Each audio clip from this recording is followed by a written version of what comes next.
Good evening, folks, and welcome to another session from the Old Wise Asylum. COP28 is about to arrive on the scene. Now, I was looking at this week, and apparently the Pope, the first time ever in a zillion years, is going to visit this COP meeting. And it's important, apparently, because it's just after the prorogue as well. But this guy, back in September the 22nd, you note that date, September the 22nd, very important in these rituals. So, in September the 22nd, 2020, Prince Charles called for a military-style Marshall Plan to combat climate change. Yeah, a Marshall-like plan for nature. So this guy loves it that much, he wants to nick the lot and put it under a military Marshall Plan. Now, he's going to deliver a speech, and the Pope's going to be here. Unelected globalists will decide how you live. And then, of course, you've got this crying out at the moment. If the King to make one birthday wish, it would be undoubtedly for a sustained period of silence from the Sussexes and their supporters, writes Camilla Tominey. The King turned 75 with just one son by his side. Now, I picked up a very interesting occult look at what the ritual has been between Harry and Meghan and Kate and William and Charles, and that it is a play, as I've said before. It's just a play, it's an act, it's a gig to capture sides one way or another, and so they can see it, because it's all about now what they want is to see who's who, what, where and when.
So this ritual's carrying on about the two sons. Because, of course, everything that Charles can achieve in this fraudulent little reign here is going to be passed on as a verbatim to his successor. So the Privy Council is on Dun and Bradstreet. Okay, and the Privy Council, Dunn's number 36 484 9914, and the address of the Privy Council is 68 Whitehall, SW18AT, London. Privy Council office is Carlton Gardens, and that has another Dunn's number, and Buckingham Palace. So again, as a Dunn's number. Now that means that these departments here are nothing to do with the English, Scottish realms. It's not got anything to do with England. Okay, these are companies. So everything's been shifted into a position of company. And this comes from the House of Lords Appointments Commission, Dunn's number 21372118. Address Cabinet Office 35 Great Street, SW1P3BQ.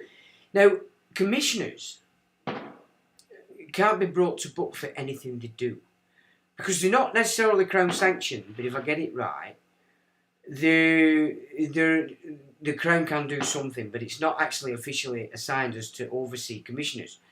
So commissioners are a very interesting position, because they're pretty much solid in whatever they're doing, and there's no comeback. So commissioners, get that into your mind as a point of interest. So the Privy Council has a Dunn's number. It's a company. But you can access the Privy Council meetings here from the Privy Council office. So I've put 2022 in here, because on the 10th September 2022, the Accession Council, the Accession Proclamation, 8 Orders of Council, the Part 2 King's Declaration, the King's Oath, Port Security of the Church of Scotland. Okay, which is interesting, but it does come under the, I think, Act of Settlement that he has to do it. But what is very, very revealing is that is it, basically. He's not done, according to what I'm seeing. He is a complete and utter fraud, like you couldn't believe. And so are all his knight commanders, who just so happen in a lot of cases to be cabinet members of all parties.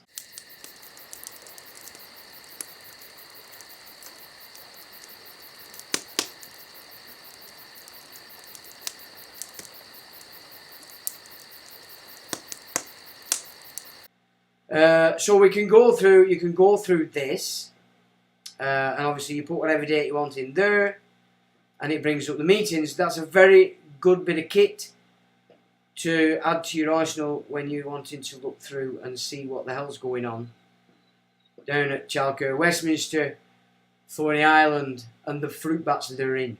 Just a minute before I'm going ahead of myself here. Right, so I've briefed you now to where we're going with the Privy Council stuff, that there's something untoward that's happened, and he's prorogue Parliament. He's going to do a speech at COP28. The Pope's going to be there for the first time in forever.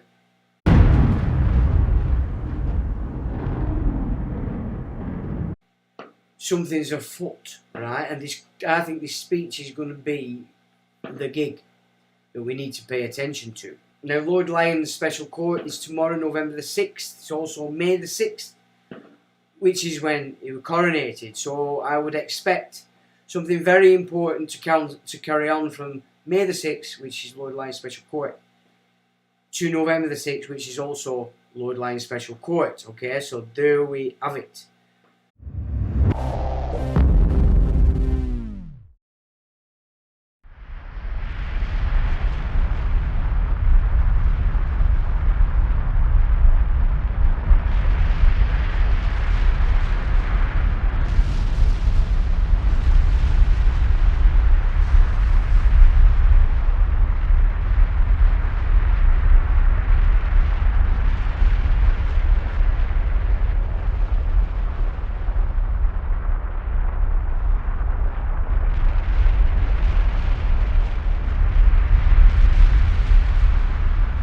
Because of the covenant that these guys are in with these bunch of Johnny come latelys. And they're only a front. You know, they're nowhere near the tip of the ice with this stuff. But potent they are. in this gig that they're about to announce. So the Accession Declaration Act of 1910. So this is how the accession plays out on England. Chapter 29. Supplied for the public services, an act to alter the form of the declaration required to AD 1910 be made by the sovereign on accession 3rd of August 1910. So they made a slight change to it in 1910. Be it enacted by the King's most excellent Majesty by and with the advice and consent of the Lords Spiritual and Temporal and Commons in this present Parliament assembled, and by the authority of the same as follows. The declaration to be made, subscribed and audibly repeated by the Sovereign under Section 1 of the Bill of Rights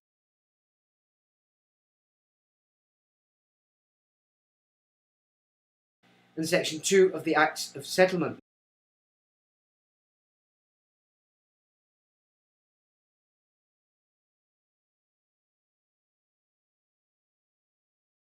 Because they've brought those into this accession declaration, activates the Bill of Rights and the Act of Settlement as being in play in this accession declaration. Okay? Shall be that set out in schedule to this Act instead of that referred to in the said sections. This Act may be cited as the Accession Declaration short title Act 1910. And this has to be part of what is said. I, insert the name, do solemnly and sincerely in the presence of God profess, testify and declare that I am a faithful Protestant and that I will, according to the true intent of the enactments which secure the Protestant succession to the throne of my realm, uphold and maintain the said enactments to the best of my powers according to law. So the way they're blagging that Protestant is through the Scottish,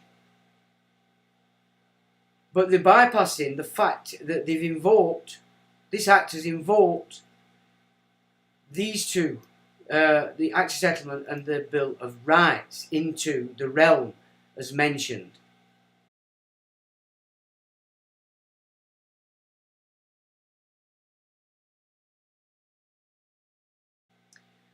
So in essence then, that's what he has to say. That's not what he said. This is what he said. I understand that the law requires that I should, at my accession to the Crown, take and subscribe the oath relating to the security of the Church of Scotland. I am ready to do so at this first opportunity. I, Charles III, by the grace of God, of the United Kingdom of Great Britain and Northern Ireland, and of my other realms and territories, King, Defender of the Faith, do faithfully promise and swear that I shall inviolably maintain and preserve the settlement of the true Protestant religion, as established by the laws made in Scotland in prosecution of the claim of right, and particularly by an act intituled An Act for Securing the Protestant Religion and Presbyterian Church Government, and by the acts passed in the Parliament of both kingdoms for union of the two kingdoms, together with the government, worship, discipline, rights and privileges of the Church of Scotland. So help me God. Now then, the Presbyterian Scottish Government, that's that Humza. The Humza that's complaining about every white unky. This fella here, did he say those words in there? No, he didn't, did he? Was there any mention of England? No, there wasn't, was there? The government, Presbyterian Scottish Government, and then uses Parliament for London. Are you seeing the gig there? This guy's a fraud on that alone, is what I'm seeing.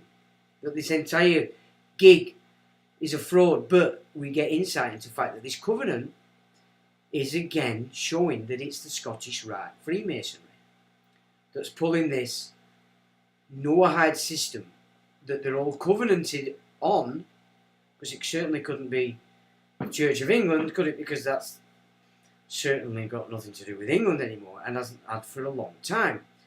So I hope that makes sense. I'll put these. I've put them on website, so I'll put these PDFs up for you.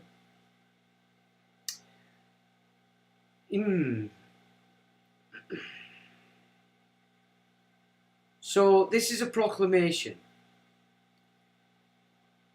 It says, whereas it has pleased Almighty God to call to His mercy our late Sovereign Lady Queen Elizabeth II, of blessed and glorious memory, by whose decease the crown of the United Kingdom of Great Britain and Northern Ireland, yeah, this is your empire stuff, your occupation title, the crown of that, not the crown of England, yeah?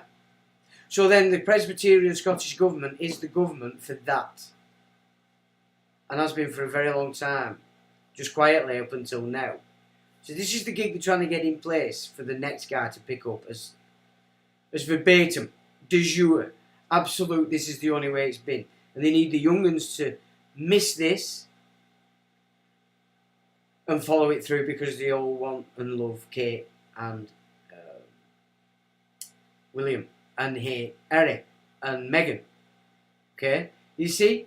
He solely and rightfully come to the Prince Charles Philip Arthur George. So there's the man. There's the man. Okay? There's the sovereign private man. And he's running a crown of an occupied territory. We therefore, the Lord spiritual and temporal of this realm, and members of this House of Commons, together with other members of Her late Majesty's Privy Council, and representatives of the realms and territories, aldermen and citizens of London, and others, do now hereby, with the voice and consent of tongue and heart, publish and proclaim that the Prince Charles Philip Arthur George is now, by the death of our late sovereign, a happy memory, become our only lawful and rightful liege lord, Charles the Third, by the grace of God and the United Kingdom. Liege Lord.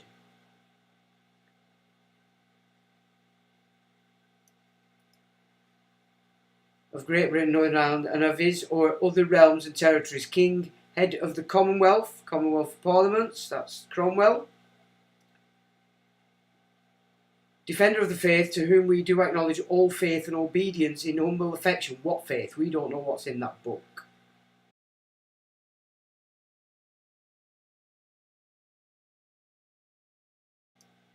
Beseeching God, by whom kings and queens do reign, to bless His Majesty with long and happy years to reign over us. Given at St. James's Palace this 10th day. So that's what they've been saying, these guys. So of course that wasn't a proclamation by me. That was me giving you their proclamation. Because of course there are no persons involved in the making of this video. Let's have a look at this. So in Company Investigator, put in United Kingdom of Great Britain, Northern Ireland. Right? What is it, is what we want to know. Because he's declared himself Chief, Lord Liege, King, business name. United Kingdom of Great Britain and Northern Ireland. Legal, ultimate parent.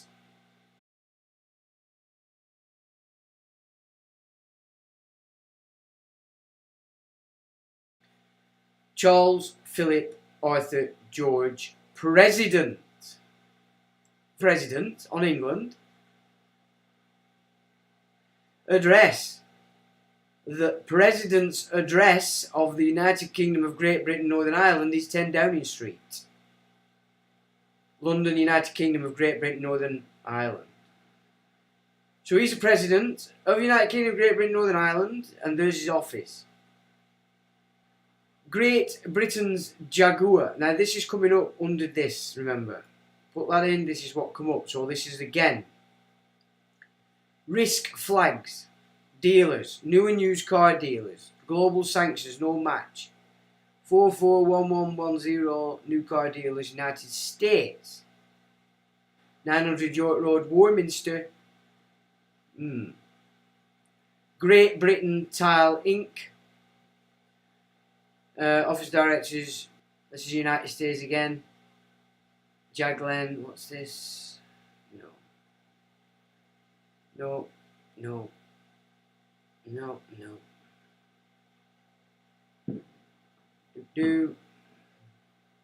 Energy release Great Britain. So you remember they got Dunn's numbers, these. Stephen Joseph Pollitt, manager. Belfast, okay. United Kingdom of Great Britain. Duns and Northern Ireland. Risk flags. OFAC no match. Global sanctions no match. Ultimate parent. United Kingdom of Great Britain and Northern Ireland. Immediate parent. United Kingdom of Great Britain and Northern Ireland. What? Address 1 Horse Guards Road, London. Legal ultimate parent. Now then, United Kingdom of Great Britain and Northern Ireland. Address 157197 Buckingham Palace Road. No Dunn's number. But what is that? United Kingdom of Great Britain, Northern Ireland. Address 19 Observatory Circuit, New Washington, D.C. United Kingdom of Great Britain, Dunn's number. Officers and directors. Seymour Dawson, Company Secretary. Daniel L. Kelly's Director. Rommel Pereira, Director. Scott Pierre Perry, Director. And we have an address and a Dunn's number for this one. 220 Waterloo Road, London. United Kingdom, Great Britain, Northern Ireland. Address 2nd Feller Princes Exchange, Princes Square, Leeds. Yeah, these have got Dunn numbers, remember. Officer, Maria Hardy, proprietor. What's going on here? A proprietor. 37 Wood Street, London. Officers, Jane Roden, manager. Christopher Thompson, manager. Neil Spiller, partner. Adrian Foster, partner. 50 Ludgate Hill. Ken Mitchell, partner. Risk flags. Non-ultimate parent, blah blah blah. United Kingdom of Great Government. Oh, immediate parent. United Kingdom Government of. Why is it missing? United Kingdom Government. Now then, Ken Mitchell, partner. And this, it's this one, isn't it? That's right. Ludgate Hill. But we brings in immediate parent, United Kingdom Government of. That could be anything. United Kingdom, Great Britain. Officers contacts Nick Hardwick, Chairman. Hi, Holborn. This you got your Templars, Temple Church. Nick Hardwick. Susan Atkins, Chief Executive. Christine Keane, Director. Yazin Mohammed. John Wadham. The proprietor is Yazin Mohammed. John Wadham, NAICS. Drugstores. The proprietary stores. Britain, Northern Ireland. Okay, drugstores, eh? What is this stuff? Andrew Clive Miller, Director. Ultimate parent, United Kingdom, Great Britain. Immediate parent, yep. What's this? Admiralty Way, Taunton, United Kingdom, Great Britain. Agency Briefing, Coordination Cell, RAF, Innsworth, Gloucester. United Kingdom, Great Britain, Northern Ireland. Ian McGee, Chief Executive Officer. David Andrew Court. Christine John James. Terence J. Collins. Clive House, Petty, France. Education Services. NEC, 91 Courts Business, Auto and Home Supply Store. What? Non-classifiable establishments, 1629 Heavy Construction. Legislative bodies, courts. Legislative bodies, immediate parent. Alison Keach, Jane Anderson, Philip Moore, Gilbert Valile. So we're still getting the same there. Our correspondence address. This is employment agencies. Unit Room 540, the Adelphi, John Adams Street.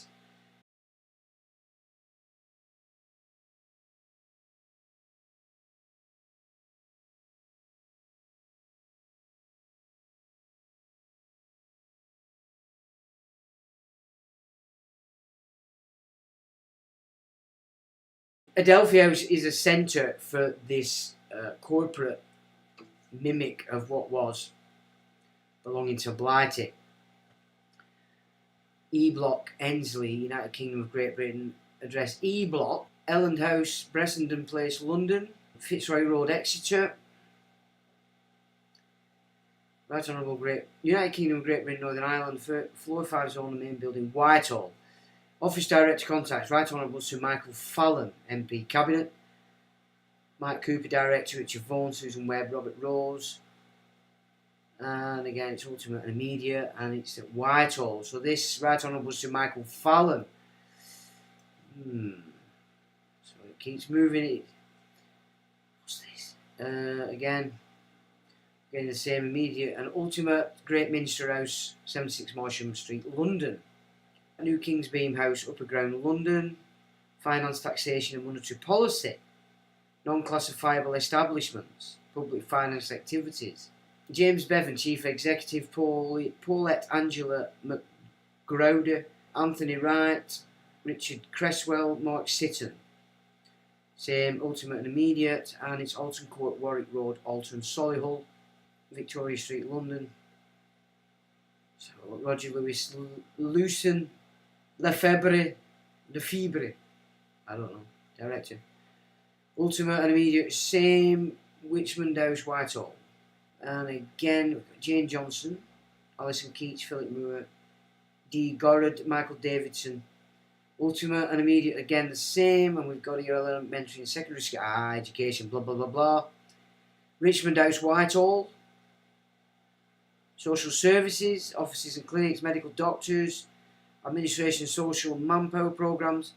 This is looking like the back end of what I was talking about last year about how they create false IDs about everybody or certain people that are wealthy, and all these corporate side of things just make up the network so that you're actually shifting off what you think is your system into the hands of these networks. That's what I'm getting here. It's looking like to me.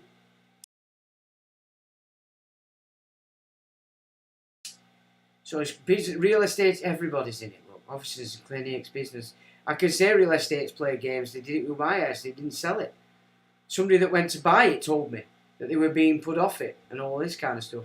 And then a lass that worked in the office herself, who had obviously got pissed off and left, told me the same, that they were purposefully not selling my house. Business credit, detective and Harvard car services, legislative bodies, employment agencies. God, this is massive, this one. This is in Richmond House, Whitehall. Look at the size of that. Everything's in it. Trusts, general medical, surgical. Oh dear, that's a big boy in this new game. John Robert Cecil, Robert Cattermole, Pauline Skilton, M. Morley, Justin Mears, Ian St. Clair. Room 607, Caxton House, Tothill Street, London. Ultimate Parent, United Kingdom, immediate parent. Yeah, blah, blah, blah. James Bevan, Chief Executive. Pauline Angela McGrowder, Anthony Wright. We've got these before. So where are these? Seacourt Building, Marsham Street. So they're running somewhere else. Mark Sitton, Richard Cresswell. Ultimate and immediate, the same. Ultimate and immediate, the same. Selborne House, Victoria Street, London. Social services, Executive Office, General Government. Oh, there you go for social services, people. Somerset House.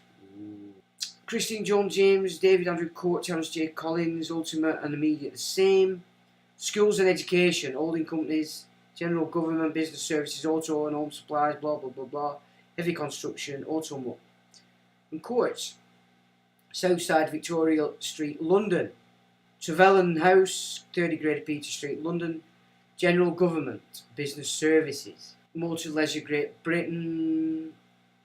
Chemical fertiliser and mining. Oh, hang on a minute.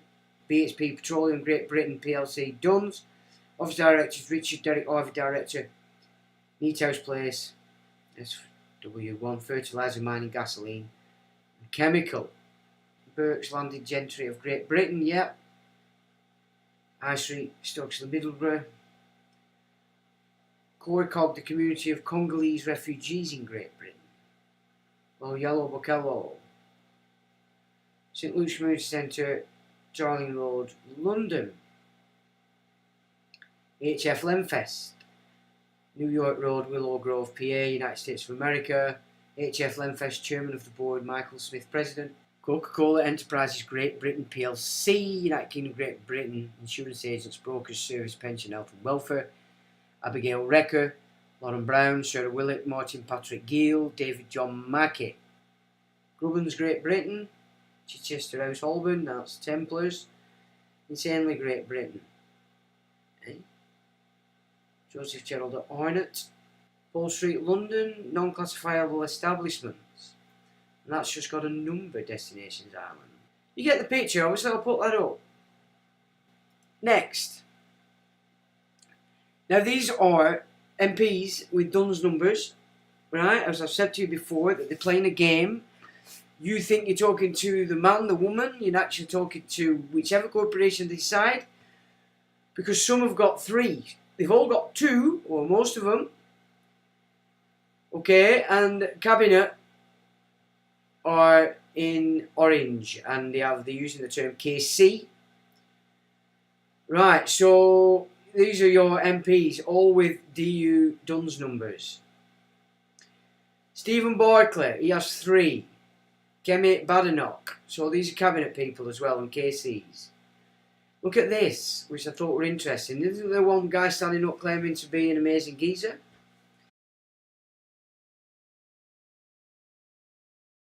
Andrew Bridgen MP Northwest, Andrew Bridgen MP Northwest, Andrew Bridgen MP Northwest, and 3 different. Is he operating on one corporate number when he's in his little hut?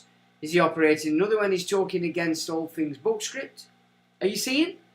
Is he using another one when he's sat in Parliament? Why has he got 3 when other big players have? He's a player. We're looking, I think, at controlled opposition there. I'm going past me like a lunatic. Alex Chalk, 2. Theresa Coffey. Now that is one strange looking woman.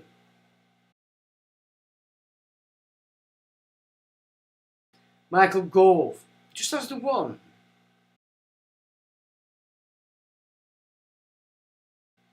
Suella Braverman, MP Ferrum, Dunn's number. Suella Fernandez, MP Ferrum. She's using different names, look. What is this going on here? Yeah? She uses another one as well.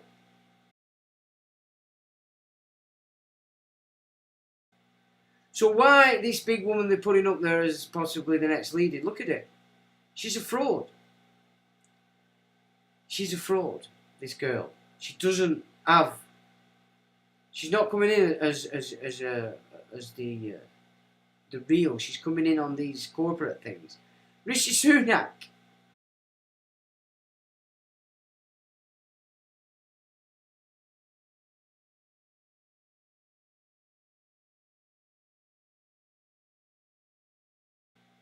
Grant Shapps.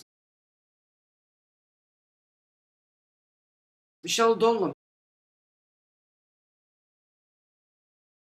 They're all at it. Labour, Liberal, Greens, upstarts, instarts, fruit bats, and all those at Chalco Westminster, or wannabes. Look, Department of Foreign Affairs, they've got Dunn's numbers. Business and Trade, Office of Secretary of State for Scotland. Penny Mordaunt, she's got 2.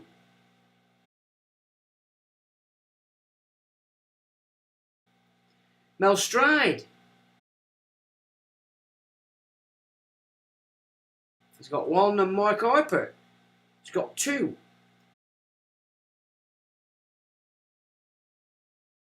That's 2 identities, people. You're getting it. You're seeing? They're playing. Now, MPs are putting themselves down as MPKC, as you can see from the above. So, well, the Braverman MP rather, is just an entity with the Dunn's number. It is not a natural person. Neither does the entity hold a bar licence, therefore it had no right to hold the office of Attorney General. Sue Ellen Cassiana Braverman, that's her real name. So who's this? You voted in a fiction. Sue Ellen Cassiana Braverman. Let's just go back to her. She's using none of those. Isn't she? Yeah, look at that. How many names does she want, this little flea bag? But more importantly, she doesn't hold a bar license. The entity hasn't got a bar license. The entity cannot be the office cannot hold the office of Attorney General. So Ellen Cassiana Braverman did not stand as an MP. It was Sue Ellen Braverman. Dunn's number, which stood for election. Therefore, Sue Ellen Cassiana Braverman KC has no right to use the title MP, nor use the title the Right Honourable Sue Ellen Cassiana Braverman KC MP. She might have it though, but you need to see this, people. This is how they're playing you. Sue Ellen Cassiana Braverman does not have the right to use the title MP. She did not stand for the election of Sue Ellen Cassiana Braverman, let alone have the cheek to use the title the Right Honourable Sue Ellen Cassiana Braverman KC MP when that entity does not exist. None of them can do this. None of them are stood for you as people, natural persons, or private persons even. Sue Ellen Cassiana Braverman does not have the right to use it. You've done that. It appears that the government's legal department make it up as they go along because no one has ever pointed out the fraud to the Bar Standards Board. Silly me didn't take a screenshot when we was listed as Sue Ellen Cassiana Braverman KC MP. Therefore, anything that was done in the name of the Right Honourable Sue Ellen Braverman KC MP as the Attorney General is null and void without question. To be officers of the court, they have to take an oath to the court, and that is the name we require, as we should all be doing our due diligence on this one. Others using KC fraud are the Right Honourable Sir Robert Buckland, KBE KC MP, with a practice certificate in the name of Mr. Robert James Buckland. Can you see? They've got to be correct because everything that's licensed and registered is the fiction. Which again is incorrect. He can't even use the name Robert J. Buckland as the entity does not have a licence. The others are Alex Chalk,